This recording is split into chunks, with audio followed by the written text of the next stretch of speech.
आता बातमी अमरावतीमधून आहे। आठवडाभरापासून अमरावतीचं तापमान 45 अंशांवर आहे। अमरावती जिल्ह्याला उद्यापर्यंत आता उष्णतेचा रेड अलर्ट जारी करण्यात आलाय। अमरावतीमध्ये गेल्या 10 दिवसांपासून उष्णतेचा अक्षरशः कहर पाहायला मिळतोय।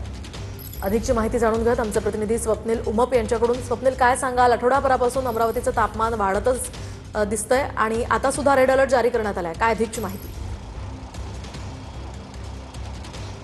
मोहिनी, उन्हाळ्याच्या इतिहासामध्ये जर आपण पाहिलं तर सर्वात मोठा आणि कडक उन्हाळा यावर्षीचा असल्याचं हवामान तज्ज्ञांनी सांगितलेलं आहे। सलग आठवडाभरापासून जर आपण पाहिलं तर अमरावतीचं तापमान हे 45 अंशाच्या वर गेलेलं आहे आणि उद्यापर्यंत जर आपण पाहिलं तर अमरावती जिल्ह्याला रेड अलर्ट जो आहे तो जारी करण्यात आलेला आहे। पूर्वी जर आपण पाहिलं तर अकोला आणि चंद्रपूरचं तापमान सर्वाधिक विदर्भात असायचं, परंतु यावर्षी जर आपण पाहिलं तर सलग अमरावतीचं तापमान जे आहे ते मोठ्या प्रमाणावर वाढलेलं आहे। 26 तारखेपर्यंत जे आहे ते अशाच पद्धतीनं तापमान राहणार असल्याचा अंदाज हवामान विभागाने वर्तवलेला आहे आणि 26 तारखेनंतर जे आहे ते तापमानामध्ये घट होईल असं सांगितलं जातं। दुसरीकडे जर आपण पाहिलं तर मागच्या आठवड्यात 46 अंशाच्या वर अमरावतीचा पारा गेलेला होता।